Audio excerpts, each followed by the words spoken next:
볼지어다 그가 구름을 타고 오시리라. 각 사람의 눈이 그를 보겠고 그를 찌른 자들도 볼 것이요 땅에 있는 모든 족속이 그로 말미암아 애곡하리니 그러하리라.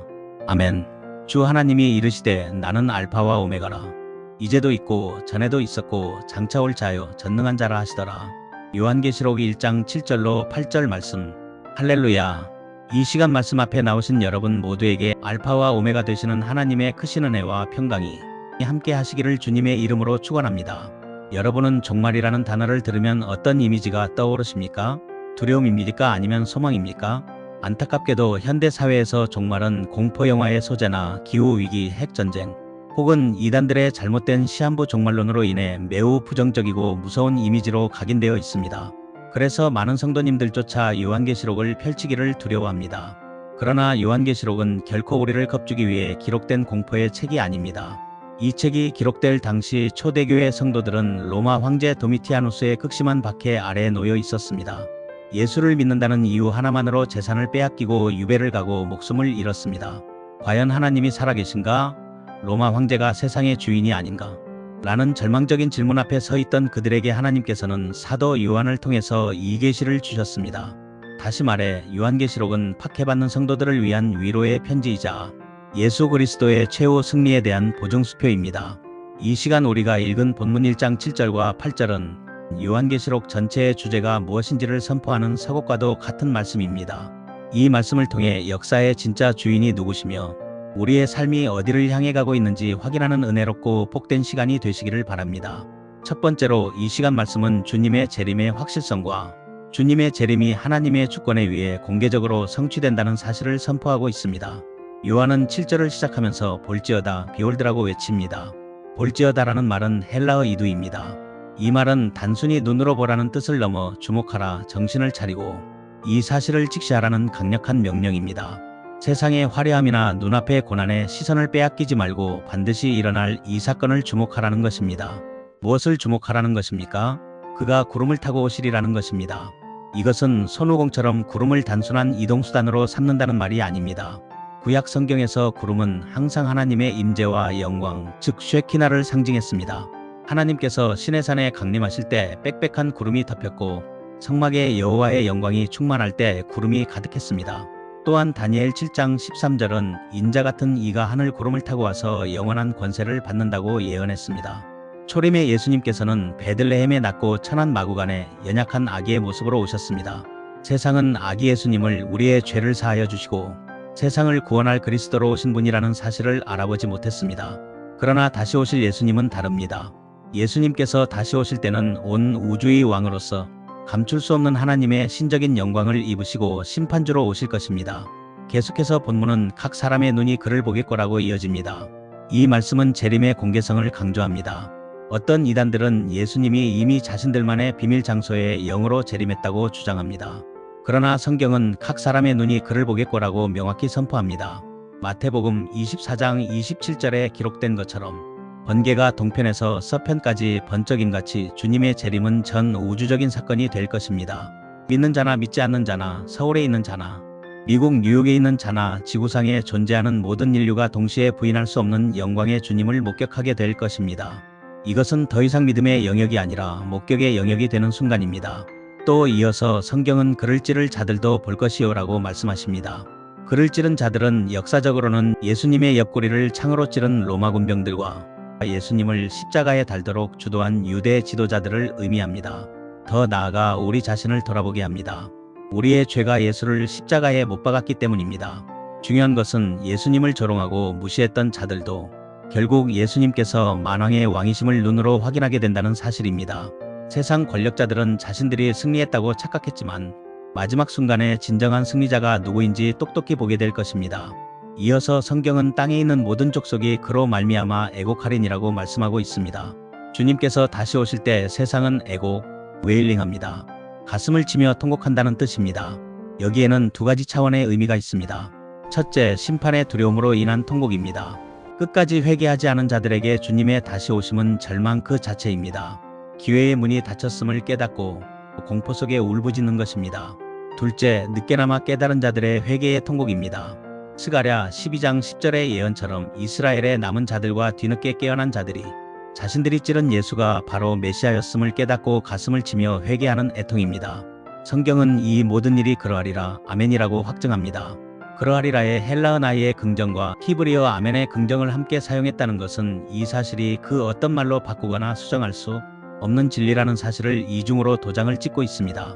두 번째로 7절이 요한의 선포라면 8절은 역사의 주관자이신 하나님께서 친히 자신의 목소리로 주시는 서명과도 같습니다. 하나님께서는 하나님 자신을 이렇게 소개하고 있습니다. 첫째, 나는 알파와 오메가라. 알파는 헬라어 알파벳의 첫 글자이고 오메가는 마지막 글자입니다. 하나님께서는 역사의 시작이자 끝이십니다. 이것은 단순히 시간적인 순서를 말하는 것이 아닙니다. 모든 역사의 의미와 목적이 하나님 안에 있다는 주권적 선언입니다. 우리가 사는 세상은 우연에 의해서 시작되어 파멸로 끝나는 것이 아닙니다. 하나님께서 창조, 즉 알파 하셨고 하나님께서 완성, 즉 오메가 하실 것입니다. 여러분 개인의 인생도 마찬가지입니다. 여러분의 인생을 시작하신 분이 하나님이시라면 그 인생을 완성하실 분도 하나님이십니다. 그러므로 도중에 실패한 것처럼 보여도 낙심하지 말아야 할 것입니다. 아직 오메가이신 하나님께서 마침표를 찍지 않으셨습니다. 역사를 시작하신 분도 하나님이시며 그 역사를 완성하신 분도 하나님이십니다. 역사의 주체가 되시는 분이 바로 만군의 여호와 하나님이시기 때문입니다. 둘째, 이제도 있고 전에도 있었고 장차 올 자여. 이 표현은 하나님께서는 영원하시다는 사실과 역사의 주관자이시다라는 사실을 다시 한번 확인하는 말씀입니다. 전에도 있었고 하나님께서는 과거 이스라엘을 애굽에서 건져내셨고 홍해를 가르셨습니다. 그 하나님은 과거의 신화 속에 갇혀 계신 분이 아니십니다. 이제도 있고 박해받는 초대교회 성도들 그리고 오늘 고난받는 우리 곁에 지금도 살아계셔서 함께 하십니다. 하나님께서는 멀리 계신 분이 아니라 현재 프레젠트의 하나님이십니다. 장차 올 자 하나님께서는 미래를 향해 열려 계신 분이시며 약속대로 역사를 마무리하려 오시는 분이십니다. 셋째, 전능한 자라. 여기서 전능한 자는 헬라어로 판토크라토르입니다. 이 말은 모든 것을 붙잡고 있는 자, 만물의 통치자라는 뜻입니다. 당시 로마 황제는 자신을 신의 아들이자 세상의 주인이라 칭했습니다. 그러나 요한계시록은 선언합니다. 로마 황제가 판토크라토르가 아니다. 오직 주 하나님만이 전능자이시다. 이 전능하신 하나님이 우리의 아버지시라는 사실이 성도에게는 가장 큰 위로입니다. 사랑하는 성도 여러분, 이 웅장한 본문 말씀 앞에서 지금 우리의 살아가는 모습을 바로 잡아야 합니다. 요한계시록의 종말론은 우리를 현실 도피로 이끄는 것이 아니라 오히려 현실을 승리하며 살게 하는 원동력입니다. 첫째, 종말론적 신앙은 두려움을 기다림으로 바꿉니다. 세상 사람들에게 종말은 파멸이지만 예수를 믿는 믿음 안에서 살아가는 우리에게 종말은 완성입니다. 결혼을 앞둔 신부가 결혼식 날짜를 두려워합니까? 아닙니다. 오히려 설레임으로 손꼽아 기다립니다. 신랑을 만나는 날이기 때문입니다. 다시 오실 예수님께서는 이 세상과 믿지 않는 불신자들에게는 심판주로 오시지만 믿는 우리에게는 신랑으로 오십니다. 그러므로 우리는 세상의 흉흉한 소문에 흔들릴 필요가 없습니다. 나는 알파와 오메가라 말씀하신 주님이 내 인생을 붙들고 계심을 믿고 날마다 감사하는 마음으로 담대하게 변치 않는 믿음 생활을 해야 될 줄 믿습니다. 막연한 공포를 버리고 거룩한 설렘을 회복하십시오. 둘째, 마라나타의 신앙은 오늘을 거룩하게 살게 합니다. 각 사람의 눈이 그를 보겠고 주님이 언제 오실지 아무도 모릅니다. 하지만 반드시 오신다는 사실이 우리를 믿음으로 깨어있게 합니다. 주인이 언제 올지 모르는 종이 성실하게 일하듯 우리는 오늘이라는 하루를 주님 앞에서 부끄러움 없이 살아야 합니다. 만일 내일 주인이 오신다면 지금 내가 품고 있는 미움, 지금 내가 은밀하게 즐기는 죄악, 지금 내가 옮겨지고 있는 욕심이 무슨 의미가 있겠습니까? 다시 오실 주님을 기다리며 고대하는 신앙이야말로 우리의 윤리적인 삶을 정화하는 가장 강력한 동기가 되는 줄 믿으시기 바랍니다. 셋째, 복음 전파가 그 어떤 일보다도 긴급하다는 사실을 깨달아야 합니다. 이 시간 본문은 땅에 있는 모든 족속이 애곡하리라고 했습니다. 아직 예수님을 알지 못하는 내 가족, 내 이웃, 내 친구가 그날의 심판의 두려움으로 통곡하는 모습을 상상해 보십시오. 그것은 그들뿐만 아니라 우리에게도 견딜 수 없는 아픔이 될 것입니다. 그들이 심판의 애곡이 아니라 구원의 감격을 누릴 수 있도록 우리는 지금 복음을 전해야 합니다. 그를 찌른 자들도 주님을 보게 될 그날이 오기 전에 한 영혼이라도 더 주님께로 인도하는 것이 종말을 사는 성도의 사명인 줄 믿습니다. 말씀을 맺겠습니다. 역사는 망망대해에 표류하는 배가 아닙니다. 역사는 알파이신 하나님께서 시작하셨고 지금도 전능한 자의 손에 이끌려서 오메가이신 하나님의 목적지를 향해서 정확하게 나아가고 있습니다. 우리의 눈에는 세상이 혼란스럽고 악이 승리하는 것처럼 보일 때가 있습니다. 내 삶이 억울하고 힘겨울 때가 있습니다. 그러나 구름을 타고 오실 주님이 계시다는 사실을 우리는 기억해야 합니다. 주님이 오시면 모든 눈물을 닦아주실 것입니다. 억울한 것을 신원하여 주실 것입니다. 악을 제하시고 의를 완성하실 것입니다. 이 확실한 미래를 믿는 자는 오늘을 비굴하게 살지 않습니다. 타협하지 않습니다. 낙심하지 않습니다. 이미 승리한 싸움을 싸운 자들이기 때문입니다. 오늘 이 시간 요한계시록의 말씀을 마음에 새깁시다. 볼지어다 그가 오시리라. 나는 알파와 오메가라. 이 위대한 약속을 붙들고 다시 오실 주님을 소망하며 세상 한가운데서 믿음의 증인으로 당당하게 살아가는 저와 여러분이 되시기를 주님의 이름으로 축원합니다.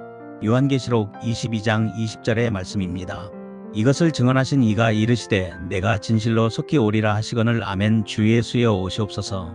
기도하겠습니다. 거룩하신 아버지 하나님, 알파와 오메가가 되시며 전에도 계셨고 이제도 계시며 장차 오실 전능하신 주님을 찬양합니다. 이 시간 요한계시록의 말씀을 통해 세상의 끝이 멸망이 아니라 주님의 영광스러운 통치의 완성임을 깨닫게 하시니 감사합니다. 세상의 뉴스나 환경 때문에 두려워하지 않게 하시고 구름 타고 다시 오실 주님을 바라보며 흔들리지 않는 소망을 갖게 하여 주시옵소서. 아직 주님을 알지 못해서 장차 애곡할 영혼들을 긍휼히 여겨주시고 우리 믿는 자들을 통해 그들에게 복음의 빛이 전달되게 하옵소서. 다시 오실 주님을 기다리며 변치 않는 믿음으로 살아가는 자들에게 건강 주시고 감사의 삶을 살도록 동행하시며 보호하시는 우리 주 예수 그리스도의 이름으로 기도드립니다. 아멘.